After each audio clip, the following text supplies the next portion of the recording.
பாத்தீங்களா, கல்யாணத்துக்கு முன்னாடியே நான் உங்க நெத்தியில குங்குமம் வச்சிட்டேன். இதைத்தானே பூர்வ ஜென்ம பந்தோடுவாங்க. எந்தெந்த விஷயம் எப்பப்போ நடக்கணுமோ அது அப்பப்போ நடந்துதான் ஆகணும்.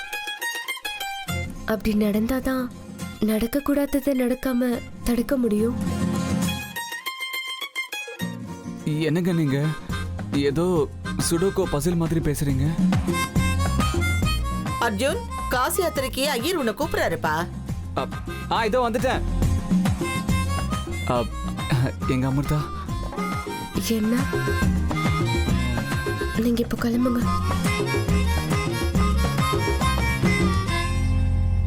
நீங்க இப்படி ஃப்ரீ ஹேர்ல இருந்தா என் கண்ணுக்கு ரொம்ப அழகா தெரியுறீங்க. இல்ல சொல்லணும்னு தோணுச்சு, அதான் சொல்லிட்டேன். என் கண்ணே பற்றும் போல இருக்குங்க.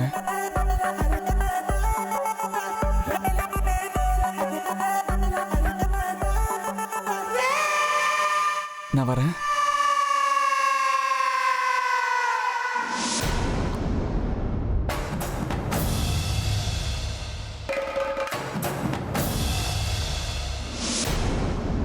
எப்படியாவது இன்னைக்கு ராத்திரி அந்த நாகராணியை சம்ஹாரம் பண்ணியே ஆகணும். ஆனா இந்த விஷயம் கானிஷ்காவுக்கு தெரியக்கூடாது. கானிஷ்கா விஷ்ணுவோட வீட்டிலேயே தான் இருக்கணும். அப்படின்னா கல்யாண வீட்டு கொண்டாட்டத்திலேயே தான் இருக்கணும். கானிஷ்காவுக்கு சந்தேகம் வரக்கூடாத அளவுக்கு அந்த நாகராணியை சம்ஹாரம் பண்ணியே தீருவேன்.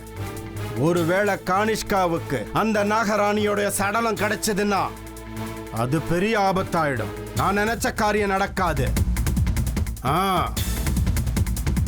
அதுதான் சரி, அப்படியே செய்யறேன். கானிஷ்கா, கானிஷ்கா! சொல்லுங்க பாபா. நான் இப்ப சொல்ல போறத கவனமா கேட்டுக்கோ கானிஷ்கா. அந்த நாகராணிக்கு ஏதோ ஒரு இடத்துல கல்யாணம் நடக்குது. கல்யாணமா? எங்க? எப்படி? அதை ஆராய்ச்சி பண்றதுக்கு இப்ப நேரம் கிடையாது கானிஷ்கா. அது எதுவா இருந்தாலும் அந்த நாகராணி இன்னைக்கு ராத்திரி இந்த கோவிலுக்கு வந்தே தீரணும். எப்படியாவது அவளை இன்னைக்கு ராத்திரி சம்ஹாரம் பண்ணியே தீரணும். ஆனா நீ அந்த வீட்டுக்குள்ளேயே தான் இருக்கணும். அங்க நடக்கக்கூடிய சின்ன சின்ன விஷயங்கள்லயும் உன் பார்வை இருந்துகிட்டே தான் இருக்கணும். அவங்க என்னுடைய பக்தர்கள், என்னுடைய சிஷ்யர்கள். அவங்க வீட்டு சுபகாரியத்துக்கு என்னுடைய பாதுகாப்பு இருக்கணும். என்னோட பிரதிநிதியா நீ அங்கேயே இரு. அங்க நடக்கிறத எனக்கு நீ அடிக்கடி தெரியப்படுத்திக்கிட்டே இருக்கணும். எந்த காரணத்தினாலையும் அந்த இடத்தை விட்டு நான் சொல்ற வரைக்கும் நீ வெளியில வரக்கூடாது. சொல்றது புரியுதா? புரியுது பாபா, அப்படியே செய்றேன். ஜெய் மகாகாளி!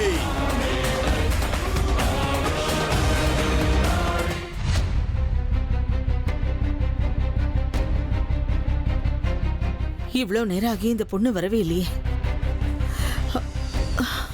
முகூர்த்த நேரம் வேற நெருங்கிக்கிட்டே இருக்கே. இவளுக்கு சாட்சி கிடைச்சதோ இல்லையோ, கடவுளே, எவ்வளவு சீக்கிரம் முடியுமோ அவ்வளவு சீக்கிரம் மயூரி வரணும். அவ இங்க வந்தே ஆகணும். ஏ ஹர்ஷா, எங்கடா இருக்க? சீக்கிரம் வா, ஏற்கனவே நேரம் ஆச்சு. இவனுக்கு கொஞ்சம் கூட டைமிங் சென்ஸே இல்ல.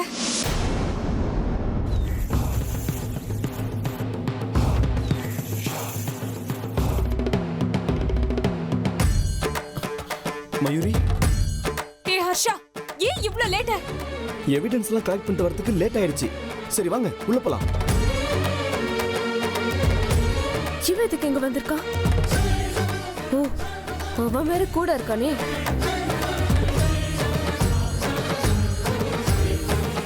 ஓஹோ, இவ கல்யாணத்தை நிறுத்த வந்திருக்காளா?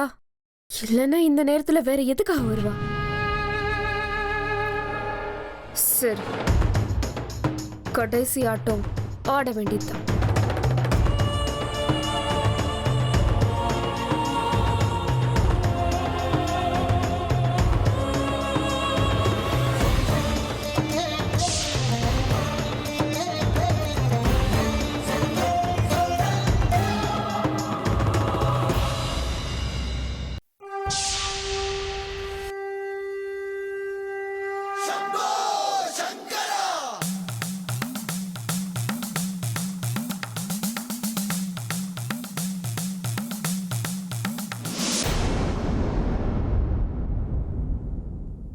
பாட்டிமா, என்ன தொடாத. பாட்டியாம் பாட்டி.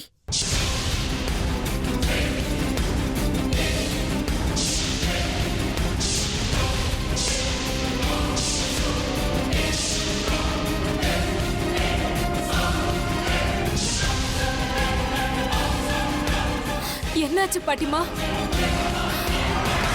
ஏன் என்ன தள்ளி விடுறீங்க? இன்னும் என்னவா? உன்ன மாதிரி ரெட்டத்தலை நாகத்தை தூக்கி கொஞ்சவா முடியும்? உன்னை நான் என்னைக்கோ தள்ளி விட்டுருக்கணும்.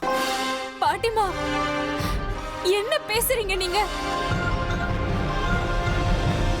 சாயந்தரம் வரைக்கும் நல்லா தானே நீங்க பேசிட்டு இருந்தீங்க. இங்க பாருங்க பாட்டிமா, சாட்சியோட வந்திருக்கேன். ஏய் நிறுத்தடி. யாருக்கு வேணும் உன்னோட சாட்சி? அமிர்தா பேரை சொல்ல கூட உனக்கு யோகிதை கிடையாது. நீ எப்படிப்பட்டவனு இப்ப எனக்கு தெளிவா புரிஞ்சிருச்சு.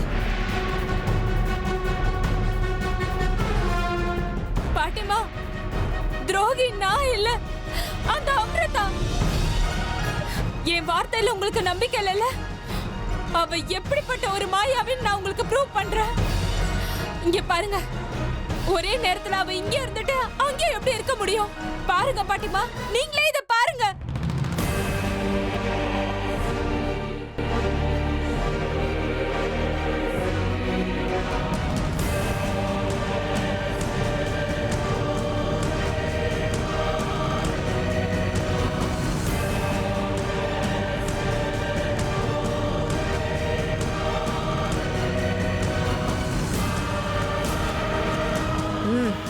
ஏய், ஏதோ தில்லு முள்ளு பண்ணி ஒரு போட்டோ எடுத்துட்டு வந்து என் பேரனோட கல்யாணத்தை நிறுத்த பாக்குறியா? இல்ல பாட்டி, மயூரி சொல்றதெல்லாம் உண்மைதான். அமிர்தா ஒரு மாயாவிதான். ஏய், யாருடா நீ? ரெண்டு பேருமா சேர்ந்துக்கிட்டு நாடகம் ஆடுறீங்களா? ஒழுங்கா உன் வேலையை பார்த்துட்டு போயிடு. பாட்டிமா, ஏன் இப்படி எல்லாம் பேசுறீங்க? நீங்க தப்பு பண்றீங்க பாட்டிமா. அவன் வாய மூடி. ஆமா, இத்தனை நாளா நான் தப்பு தான் பண்ணேன். அந்த தப்பை திருத்திக்க வேண்டிய நேரம் இப்பதான் எனக்கு வந்திருக்கு. உன்னை இங்க இருந்து அடிச்சு துரத்தாம விட்டேன்னா அது இன்னும் பெரிய தப்பாயிடும். போடு இங்க இருந்து. இனிமே உன் தரித்திர முகத்தை எனக்கு காட்டாத. பாட்டிமா, இல்ல, இது நீங்க இல்ல. நீங்க இந்த மாதிரி பேச வாய்ப்பே கிடையாது. உங்ககிட்ட யாரோ ஏதோ சொல்லி மனசை கலைச்சிருக்காங்க.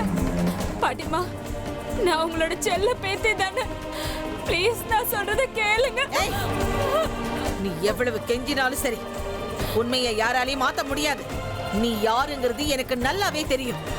இந்த பார், மரியாதையா இங்கிருந்து நீயா கிளம்பி போனா உனக்கு நல்லது. இல்லன்னா போலீஸ்காரங்களை வரவழைச்சு உன்னை இங்கிருந்து எடுத்துக்கிட்டு போக சொல்ல வேண்டியிருக்கும். இங்கிருந்து போன்னு சொல்றத கேட்கல. திரும்பி பார்க்காம போய்கிட்டே இரு.